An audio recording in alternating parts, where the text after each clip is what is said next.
Conrad, you realize that the airplane that you're sitting in is older than you are. I do. And this is an ultralight. Yes, sir. And when I first got started in it, believe it or not, I was probably about your age.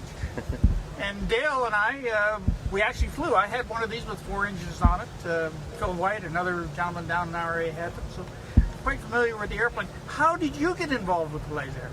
Well, Dale and I both share a love of soaring.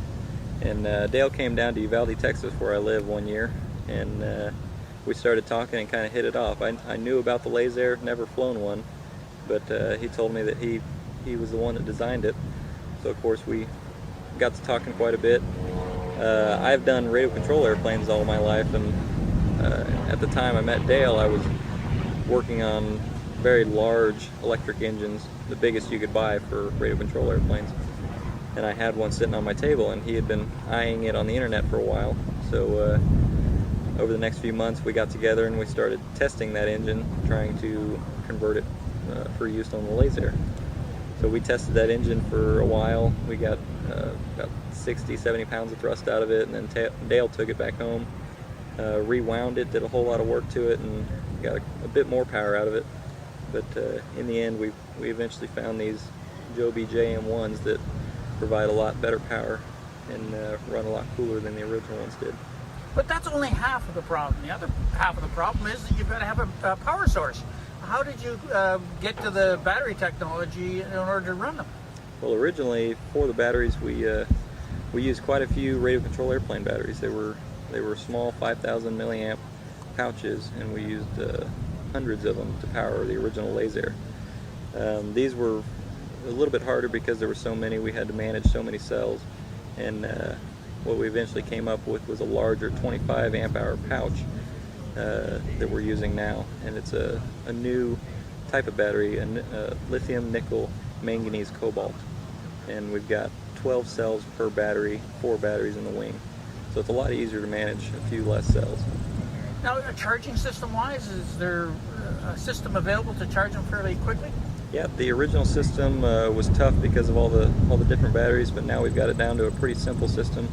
We've got two chargers that are dumb chargers. They don't manage the power any. They send straight power into the BMS system, the battery management system, and then that distributes power to the cells to charge them. And we're able to charge it on 420 amp circuits in a regular home in about an hour to an hour and a half. Now, it looks like you've extended the life of the battery as far as flying too. I measured the time yesterday. You were up for over 2 hours. I was up for quite a bit yesterday, about, I think my timer said about 50 minutes. I went through quite a bit of the ultralight and the powered paragliding flight periods. But these batteries now, there's 6 positions in the wings for batteries, 3 per side. We can fly with 2 batteries, 1 per engine, and go for about 45 minutes, or we can have 2 per side and go for about an hour and 20 minutes, or we can go 3 per side and go for over 2 hours. So there's quite a bit of endurance on these, and the new cells we're using have a lot longer lifespan. You can charge them up and run them down over 1,000 times, whereas the old lithiums you can only do hundreds of times. And one of the other things I noticed, that of course I was flying with 4 engines and pretty draggy. You were shutting this old girl off, and she was staying up there all by herself for quite some time. Yeah, it's still pretty light with the battery systems, and it actually has a little bit more power than the gas engines originally did. You can easily fly with one motor off, and it glides very nice without the motors. We've got engine braking systems that will stop the propellers so that you don't incur any more induced drag from spinning propellers. So you can shut them off and glide around fairly easily. Now, performance-wise, compared to say the 9.5 power Rotax that were originally on these, what kind of performance do you think you're getting? The electric engines have a lot quicker response. There's no more having to jump out and start the engines.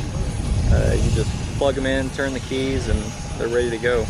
You pull up on power, they're a very smooth start, and very quick to power. If you push the power all the way forward, they're at full power within half a second. So it's a pretty rough acceleration in the beginning if you want it to, but the throttles are built in a way that it's a very smooth transition through power. And what kind of climb rates are you getting now? We don't have the numbers on it yet, but with me in it, I'm about 160 pounds. Dale's about 220. With me in it, it does about a 30-degree angle climb, and it's a pretty exhilarating climb in this little guy. And cruise, I was generally cruising the 45, 50 mile an hour range. Yep, it's about the same cruise. It may have gained a little bit, but just because it's a bit cleaner. We don't have a fuel tank back there anymore, and we've got a little bit cleaner nacelles. So it may have increased a bit, but it should be about the same. Now, are you looking at bringing this airplane back out into the market? Yep, Dale and I have talked about it, and I think initially we're going to come out with a power system available for the original eLazairs to convert them. We think there's still quite a few eLazairs out there, and quite a few owners that want to have fun like we are. And eventually I think we will start going into production on the eLazair again. Now, if you were looking at a retrofit system for this, now for example, if I were to sell somebody a Rotax 9.5 horsepower engine, I would be looking probably in the $4,500 range. Then they would have to do the modifications to fit it back into the motor mount. What kind of money do you think that you're looking at for this system?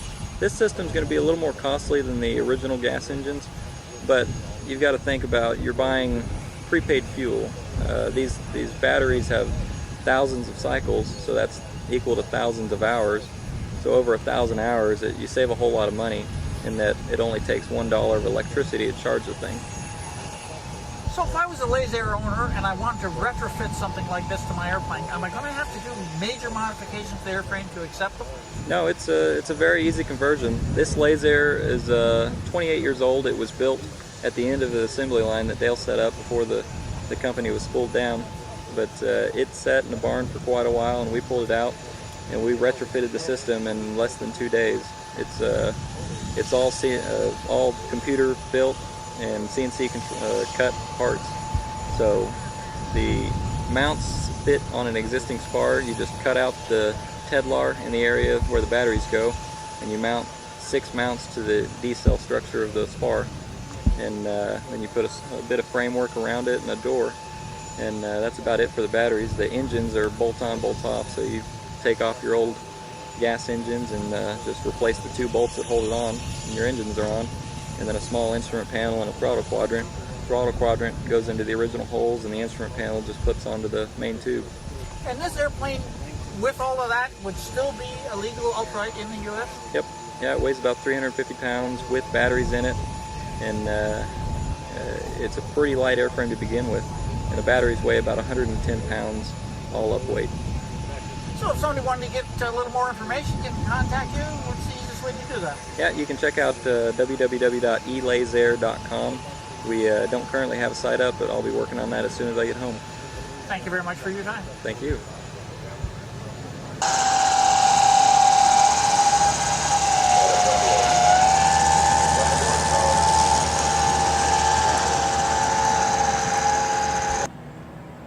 A year later, the FAA came out with an advisory circular and said, listen, if you can pick it up, run with it, and boat launch it,